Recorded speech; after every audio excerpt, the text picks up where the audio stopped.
is a massive recruiting weekend for LSU. There are 6 official visitors on campus this weekend. And remember, you probably know this, but for the benefit of those who don't, an unofficial visit, recruit pays their own way. Official visit, each recruit can take 5 of those, and the school pays for the recruit and a guest to come, flight, hotel, food, all that sort of stuff, roll out the red carpet. So if a recruit gives you one of their 5 official visits, they're serious. Like, you don't take an official visit to a place if you ain't serious about that place. So 6 official visitors on campus this weekend, and of those 6, 4 5-stars. This ended up being a small list, very top-heavy. Let's run through who's here this weekend, just to kind of give you some perspective. Hit me a little bed there, if you would, Muse. We'll take these one by one. And we're going to start with not only the number 1 defensive lineman in the country, the number 1 player in the country. Jalen Brewster, defensive tackle out of Cedar Hill, Texas. 6'3", 300 pounds. Y'all, if Jalen Brewster were to go into a Major League Baseball stadium and walk into the team shop and try to buy a fitted hat, he couldn't find one that fitted. Say, that fair? He ain't find. I don't know what the biggest size they got in one of those fitted hats, Muse, but he ain't finding one that fits him. It is. He is strictly an adjustable hat guy, and even then, that's going to be a struggle. I mean, seriously, this man is a massive human being. Here's a photo, if you're watching, of him with Kevin Peoples when Kevin Peoples took a visit there to see him in Texas. I mean, I don't even know what to say about how massive this dude is. His head, his hands, like, what's a high school offensive lineman? I was a high school offensive lineman. What do you do with that? What do you do with that? Close your eyes and pray. I mean, you double, triple team him, and you just run the other way. Anyway, just in time for Ed Ogeron on campus as well. The number 1 player, number 1 defensive tackle in the country, Jalen Brewster, who is a Texas Tech commit. It'll take some doing to get him flipped, but the Tigers will do their best this weekend. He's not the only 5-star committed to a school in Texas who's taken a visit to LSU this weekend. We have talked a ton about Easton Royal. Now, Easton Royal is the 5-star number 1 receiver in America out of Brother Martin in New Orleans. He committed to Texas just days before Lane Kiffin was hired. Easton Royal has taken plenty of unofficial visits to LSU's campus now. Official visit weekend. And right as Easton Royal shows up, who's the first person there to greet him? Coach O.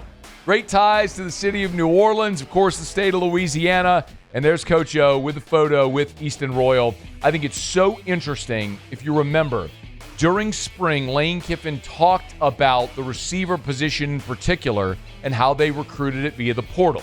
His objective was not to go after the top-tier guys, but to get depth. He explained why. Was important. We try to balance the room more. If you think of it as like, here's your cap number for a room, instead of being really top heavy with 1 and 2 and then not having depth. I think when we've been our best, it's because we've had 4 to 5 to 6 receivers that can all play really well. And so that's what we're striving for here. If you get Easton Royal to flip from Texas, you're blowing that cap out. You're going to be top heavy with 1 and 2 to get Easton Royal. But as I understand it, this staff believes Easton Royal is an immediate impact, plug-and-play, no doubter, and they would spend to get Easton Royal. You might have, if you were taking hot yoga with the LSU football staff this morning, run across 5-star edge Abraham Sesay. I know this because I had a spy in the class.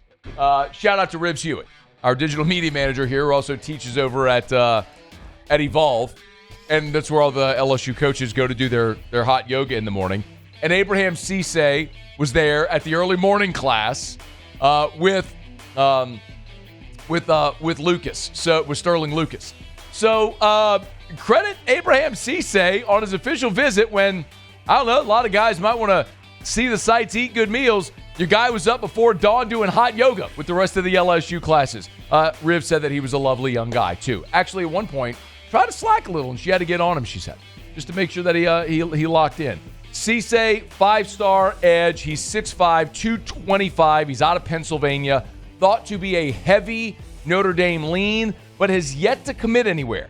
Notre Dame, Penn State are all in on him, and LSU is taking their swing. They got an official visit here from Sesay. When you look at that edge rusher spot, LSU went very heavy in the portal this year with top-tier guys, right? Going to get Prince Will Umanmielen, and obviously adding Jordan Ross as well from Tennessee. When you look at the depth and the future of that position, there is going to be an opening after this year for big-time players coming in. Obviously, Lamar Brown shows up right now, but Sesay, 5-star, could well be. It's a close your eyes, swing for the fences to see if you can hit the homer. Not likely, but you got him on campus to make your pitch. Okay. Hey, Paul, remember we said about Muse not paying attention? Yes, we do. What? I thought he forgot for a minute there. Okay. Xavier Sabb, the 4th 5-star on LSU's campus this weekend. Another 5-star who was a late add to this weekend. He's out of New Jersey. He's the number 1 athlete in the country. He is the number 22 overall prospect. He's defensive back, receiver, and right now he's taken a bunch of visits to Rutgers, that being his home state, and then Bama has gotten quite a few visits as well. But LSU now in the mix, getting an official visit from Xavier Sabb here this weekend. So that's 4 5-stars for LSU this weekend on campus. Now, the other 2 players are Adryan Cole and Markez Davis. Shay's told us about both of these guys during our visits. Adryan Cole is out of Douglasville, Georgia. He's a 4-star safety.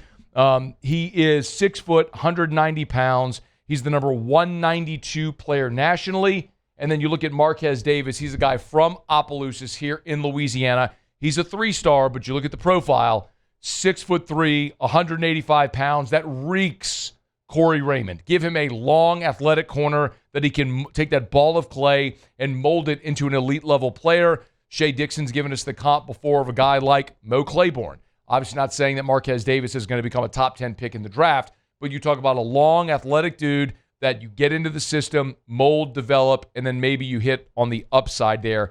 As we've talked about this corner class in 2027, you may not get the top-tier guys at corner because you're going to be so heavily invested in 2027 with DJ Pickett coming back, possibly Woodland coming back for a senior year. Jakeem Jackson could return in 2027.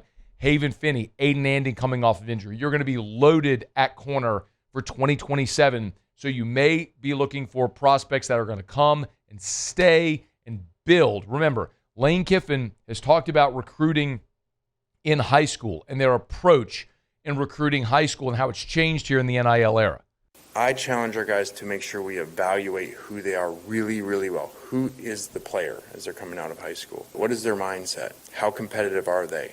Because what's going to happen is most likely it's not going to go like they want in the first year. And then get into your analytics of, okay, well, if they're going to, or you're going to pay them, and then they're going to leave after year 1, then what did you really get out of them from a business sense versus the money going somewhere else? So I really try to find that in tight ends, but in all of our players, okay, who really are they in nowadays setup that it is, so that they are competitive enough that this is the place they want to be at, and are they going to stay through some adversity, which is what they need to play through too as a good player. So obviously character was always part of the evaluation, but I've moved it a lot higher now because of the ability to leave, where before you got the 17-year-old, well, he was really stuck with you for 4 years. So he had to eventually buy Henry, which just was never going to play. Now they really don't have to. They just go somewhere else. Translation, if you're going to pay a high school player, they got to be plug and play. If it's someone that's going to have to wait their turn, you're probably looking for a good character guy that's willing to come in, sit, learn, develop, and wait for their opportunity. Maybe you got that with some of those guys at Thomas Custom. A massive recruiting weekend for LSU. Hey, thanks so much for watching. Please leave your comments. I love to interact. And be sure to hit the red subscribe button below.